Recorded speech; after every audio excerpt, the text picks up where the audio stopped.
On March 10th of this year, the world received news of a surprising new geopolitical alignment in the Middle East. Saudi Arabia and Iran decided to re-establish diplomatic ties in a deal brokered by China, ending 7 years of estrangement between the two oil-producing giants. As Western powers have ceded influence in the Middle East and have focused their attention on the Russian-Ukraine war, a multipolar future is fast emerging as Asian economies and voices from the global south become more dominant. This Saudi-Iranian pact is also a vindication of the sort of foreign policy that India has been following, wherein a country's own interests are paramount and not dictated by any larger regional grouping. Come with us as we look deeper into the shifting world order, the geopolitics behind it, and India's role in this fast-changing world. The writing was on the wall. After the hasty retreat made by the United States from Afghanistan in 2021, countries across the world acknowledged that a tectonic shift had taken place with respect to global alignment. This realignment had already begun after the COVID-induced supply chain shocks.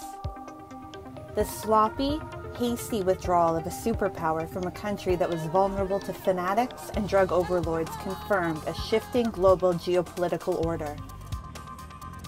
Countries now needed to look into a future where multipolarity is the mantra, and not siloed into groups that make little impact into the lives of their people.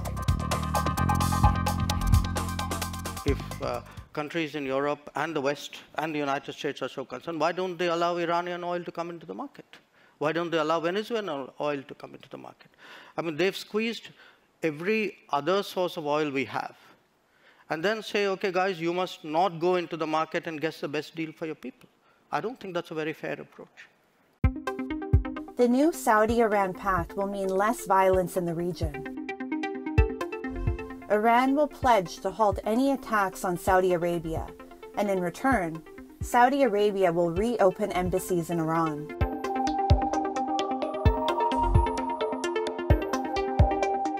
This is also a boon for Iran, as it reduces its international isolation and for greater peace in the Middle East region.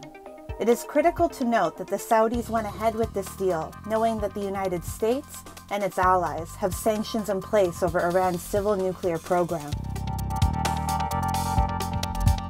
Saudi Arabia has its own considerations. Its relations with the US have come under some cloud, come into a bit of controversy due to a number of reasons. One is that the US has stated earlier that it wants to redeploy some of its forces from the Middle East to the Indo-Pacific because of its rivalry with China. Second is that there were some issues pertaining to the involvement of the Saudi Crown Prince Mohammed bin Salman in the Khashoggi murder. So there were some statements by earlier by people in the Biden administration which have not gone down well with him.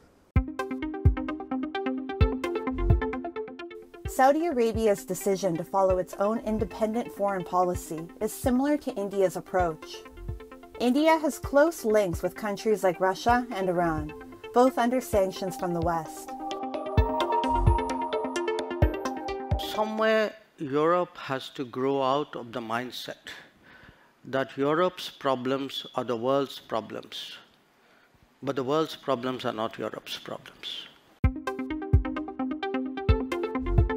With the Russia-Ukraine war refusing to abate and the world lurching towards an economic contraction, it is critical for countries to have their own independent foreign policy that puts its people and pragmatic relationships with its neighbors first and foremost.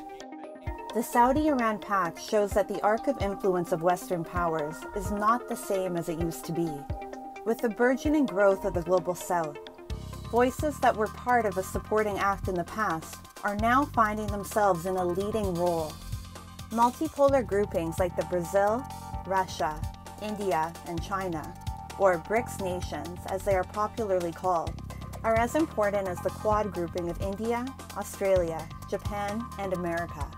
The one unifying thread in these groupings is the presence of India. evidence of a pragmatic foreign policy that is fast becoming a trend across the world.